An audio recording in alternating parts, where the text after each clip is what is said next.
Kim didn't reply to any messages, so Gwang asked why he wasn't responding. Had he lost his confidence, or were those 19 hits just a fluke? Kim thought that Gwang was being accusatory, but then he assured Gwang that he would do his best.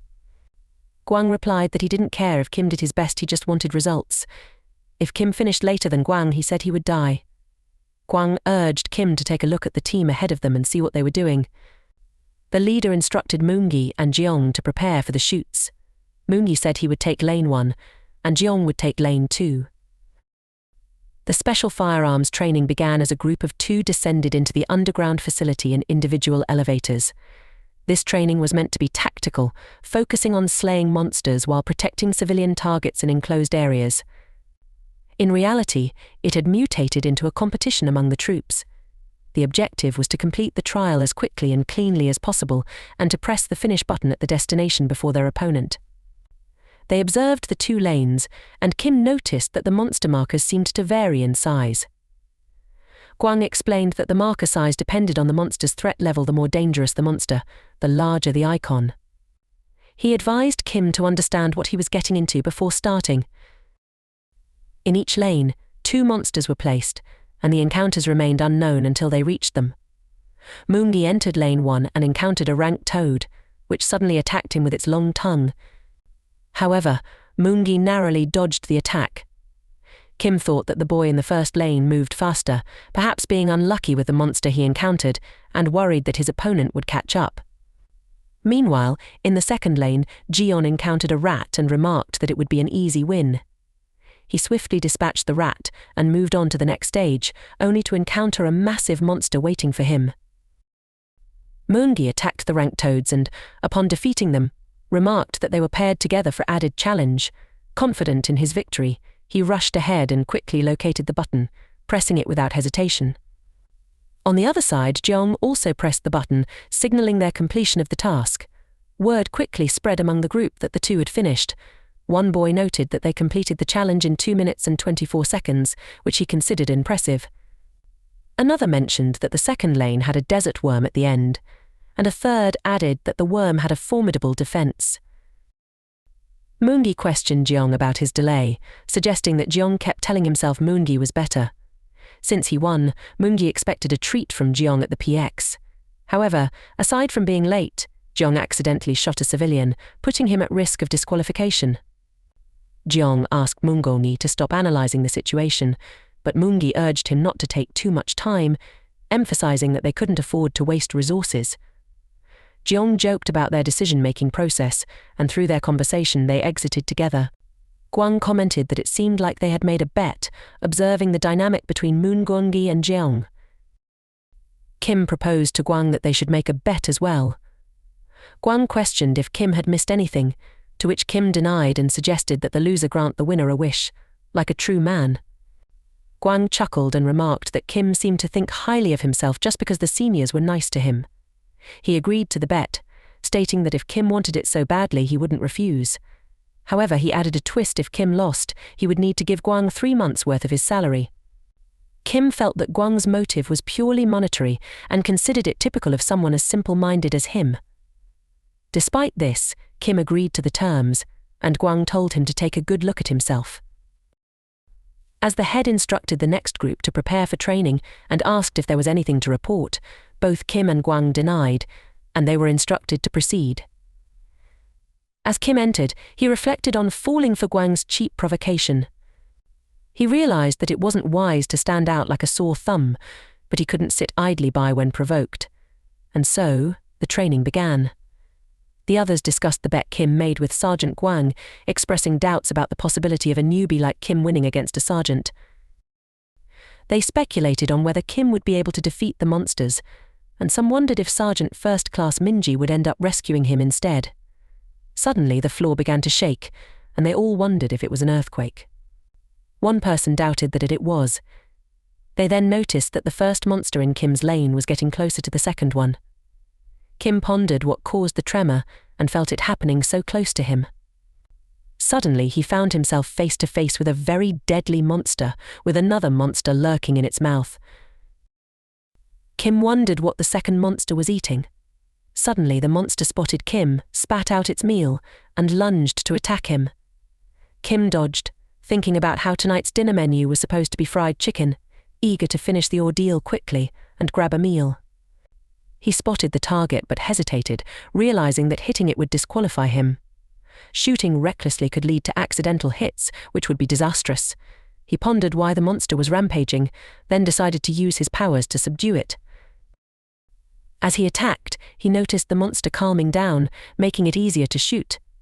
However, he observed that the monster's severed body parts were regenerating. Outside, the boys speculated about Kim being in a battle and whether there had been an accident. They witnessed Kim defeating the second monster. The leader was astonished, identifying the second monster as the Cyclops, also known as the Devouring Demon. This creature increased its attack capabilities drastically after consuming energy until digestion was complete. However, it wouldn't have attacked unless its life was in danger. The leader concluded that it had broken free from captivity, became enraged after devouring the other monster, and questioned what Kim had provoked.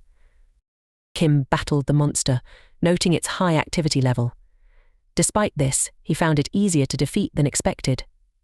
Reminding himself that this was firearms training, he began shooting at the monster's eyes, noticing that they regenerated slower than other parts of its body. Determined to finish the job quickly, he rushed to attack. However, the monster retaliated, targeting Kim with precise strikes. Kim marveled at how the monster seemed to know exactly where to strike, wondering if it could see him or if it was reacting solely to sound. He narrowly avoided the attack but was caught off guard when the monster used its second hand to strike. Reacting instinctively, Kim defended himself, pondering the strangeness of the situation. He doubted that such a violent monster would be used for training purposes. Furthermore, he realized that by squashing its eye, he had somehow triggered the monster to detect his location twice in quick succession. Could it be reacting to Kim's demonic energy? The mystery deepened as the battle intensified. As the leader rushed inside, he berated himself for allowing such an accident to happen to a newbie. He understood that it was his responsibility, and that a cycloid, a creature fueled by consumed energy, was not something a mere private could defeat with firearms alone. He sprinted to save Kim, praying that he wouldn't die and urging him to hold on. Meanwhile, Guang, running as well, glanced at the clock, calculating that he would clock in at 2 minutes and 30 seconds. He anticipated Kim's failure, already planning how to spend Kim's salary during his vacation. However, as he arrived at the button pressing area, he was shocked to find Kim already standing there. Kim pressed the button, winning the challenge. As the leader arrived at the place where Kim defeated the monster, he wondered how Kim had managed to accomplish such a feat. As Kim and Guang emerged outside, the others called out to them, curious if anyone had managed to finish the specialized firearms training in less than 2 minutes for their first attempt. Someone mentioned that Kim had defeated a fled Cyclops all by himself, while another person speculated that it might have been a stroke of luck. Lee approached Kim, concerned if he was injured. Kim assured him he was fine, which relieved Lee.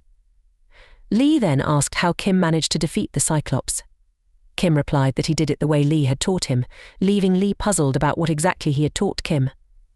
Someone mentioned the bet between Kim and Guang, stating that Kim had won. However, Guang interjected, stating that it wasn't a fair situation, so the bet was off. He argued that there was no way he could have finished faster than Kim. The special firearms training required defeating 2 monsters before reaching the destination, and Guang had achieved that.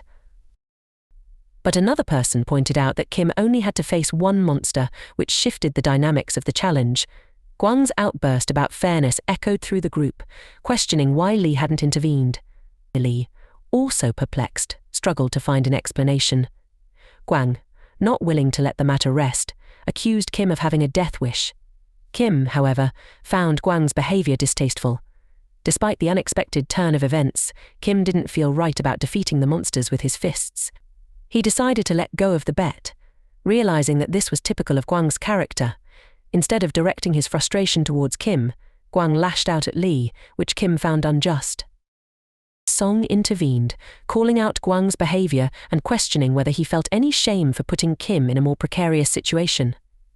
Guang, taken aback, questioned Seung's presence. Seung pointed out that while Cyclopes were typically meek, they posed a significant danger once provoked, Sung emphasized that everyone knew Kim faced a tougher challenge than Gwang did, surprising the group with his insight. Gwang, now calmer, questioned Sung's intentions, asking if he was trying to flaunt his rank in front of Gwang's juniors. Sung, however, pointed out that it was Gwang who had been flaunting his rank. Gwang reluctantly acknowledged this and urged Sung to stop embarrassing him in front of others, insisting that his comments were meant to be taken lightly. Seung, striking a chord with Gwang, questioned if everything not going his way was considered a joke. He remarked that Gwang hadn't changed, and having a higher rank seemed to suit him well, as it brought the previously stubborn seniors into line. Kim silently agreed, recognizing the truth in Sung's words. Sung inquires if Gwang has anything to add, to which Gwang dismisses. Sung acknowledges this and suggests they move on. Later, the scene shifts to Kim and Lee conversing outside in the evening. Kim asks if Sung received a 2-rank promotion. Lee confirms, explaining that Sung had the highest grade in advancement exams, which granted him the special promotion. However, due to a staff sergeant's misconduct after receiving the same promotion and causing an incident in the dungeon, the option for such promotions was discontinued. Sung happened to be one of the last cases before the policy change. Kim ponders if there's still a chance for special advancement.